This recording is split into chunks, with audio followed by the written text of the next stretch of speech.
چرا در زمان صحابه و در زمان تابعین قدر قیمت بلند شد؟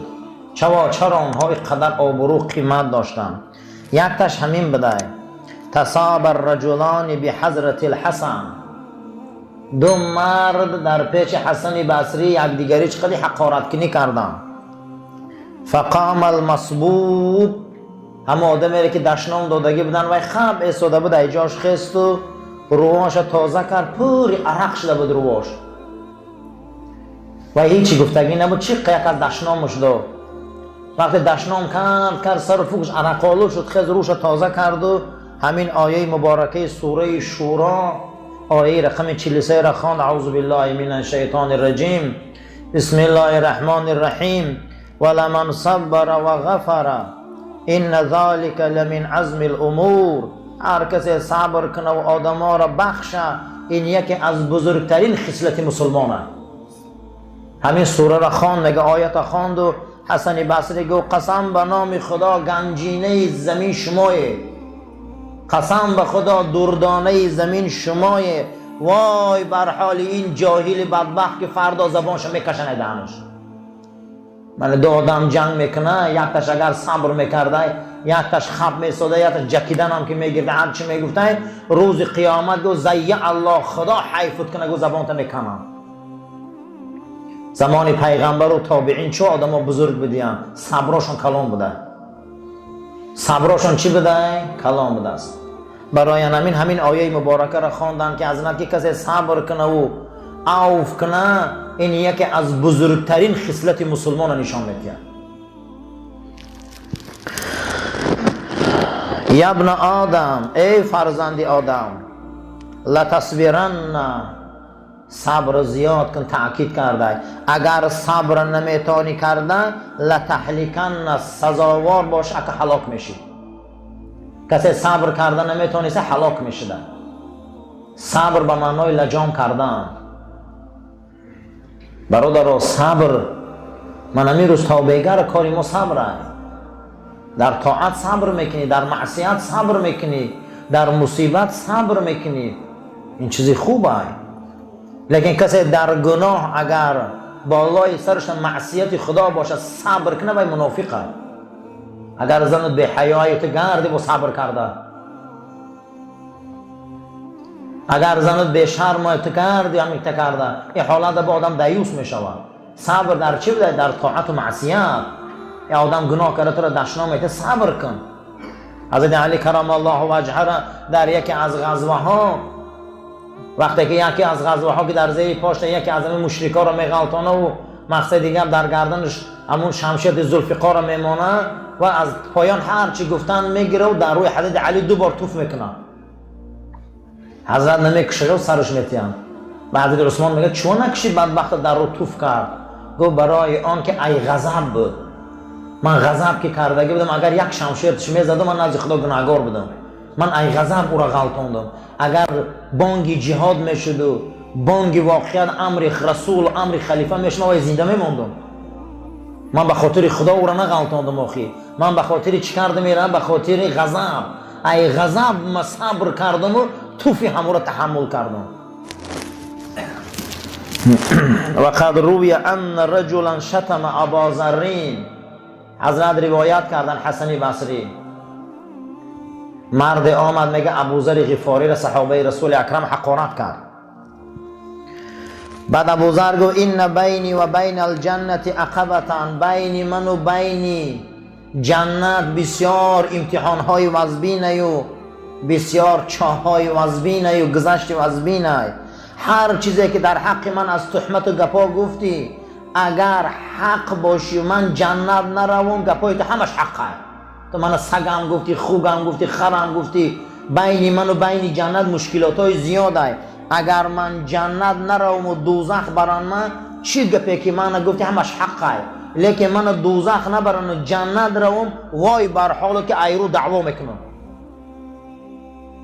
من یک انسان آمده پرسید پیش معروف کرخی، یک از اولیای خدا داشت، 6 تا بسیار انسانی لجوج و احمق بود، ریش حضرت میگه دراز بود.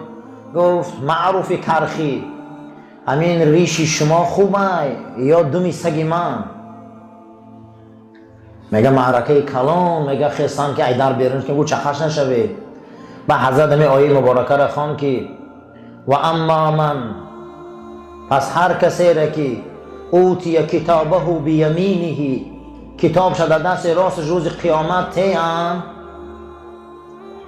و اما من اوتی کتابه بیمینه، هر کسی را که تیان فسوف یحاسب حسابا یسیرا، حساب این سبوک یک. فینقلب الی اهله مسرورا، طرف اهل و عیالش میدوه که مردم من امتحان گذاشتم خلاص خودو میرم که.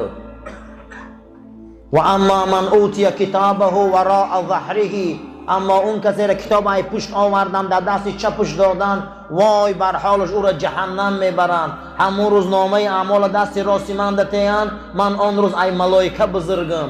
اگر همون روز نامه اعمال دست چپی من دتیان، ای ریش من و ای من همون سگی تو خوبه. برای همین برادران ما را انمو روزه که جنت ده مهر میزنن رایی میکنن، آن روز ما مثل جبرائیل امینیم. آن روزه که اگر ما رو دوزخ برن بین ما و ابلیس یکم فرق نیست. برای همین به حسن بصری میگه نگاه میکرد 600 تا شاگرد، میگه نگاه میکرد میگه شما رو میبینم صحابه های پیغمبر به یادم میزنن. همه میگه خندیدن و خرسند شدن که ای زبان این امام بزرگ ما را فهمیدیم. گو من شما را در ریش ساله گفته اسم، نه در غیرت شجاعت.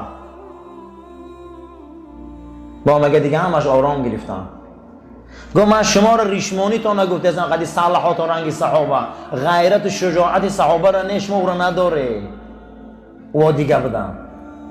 میگه همشون آرام گرفتن. برای همین حضرت ابوذر میگه دشنام داد، گفت که بین من و جنت عقبه های وزبین است. اگر همون روز ابوذر جنت برن کوی گفتگی هیچیه، یک خالی بدن من خر گفتی هرچی گفتی، لیکن اگر من جنت نرفتم تو حق گفتی که من خر بدم، هیچی بدم. من از روی تو دعوا میکنم اون روز وقتی من اگر جنت رفتم، معلوم بود است که تو در حق من گمانی بد کردی. حضرت گفت و قیل شتم رجلان، یک مرد دشنام داد در حضور حضرت. بعد از او اینش گفت لولا ان الله عز وجل یسمع لعجبتک، مگه اینش تا خورده گفت من دشنام لعنت کرده. گفت بله. گفت خدا میشنوه یا نه؟ اینش گفت بله میشنوه. گفت الهی اینم جواب تو خدا تیه. حضرت ابوبکر صدیق با یک مرد پرخاش کردن، جنجال کردن. رسول اکرم صلی الله علیه و سلم هم نشستگی بودن مجلس شونده. حضرت میخندیدن، میگه جنگی او رو تماشا میکردن. او میگه ابوبکر شتم دشنام داد، حقارت کرد، لعنت گفت. حضرت ابوبکر خم بود. میگه حضرت ابوبکر هم سر کرد، میگه کار برآوردی او که جناب پیغمبر ای مجلس شون خستن ای خونه برو آمدن بیرون. که ابوبکر میگه وقتی که جنگشون خلاص شدند میگه دویده آمده، گویا حضرت او مرا دشنام میداد شما میخندیده، منم سر کردم شما برو اومدی ای اوجا. گو ابوبکر وقتی که او تو را دشنام میداد تو صبر داشتی، دو ملائکه را پشت تو دیده بودن که جوابای همه لعنتای خودش در خودش نوشته بودن، دشناماشو در خودش نوشته بودن. همین که تو در لعنت و حقارت تمسر کردی، نگاه کردم ملائکه ها نیستن، ابلیس استاده در پیش تو. در جایی که ابلیس باشه پیغمبری آخر نمیساخی. یعنی که خیلی خیلی صحابه صبری کلان داشتن. صحابه‌ای که لشکری روم و فارس به زانو زد و پخت و پرخش برآورد، اما در بین خشامی چه صبر داشتیم. امروز زندگی ایمان، نمک ایمان ما صبره. حضرت میگه صبری اون صحابه این خیلی بود. دشنام میدادن، میگه خدا میشنه و یا نه؟ و خدا الهی جزا تتیه. همین که گفت رفت میگه. حضرت گفت از صبر و صبران، صبر دو تقسیمه. صبر نزد مصیبت و صبر نزد معصیت.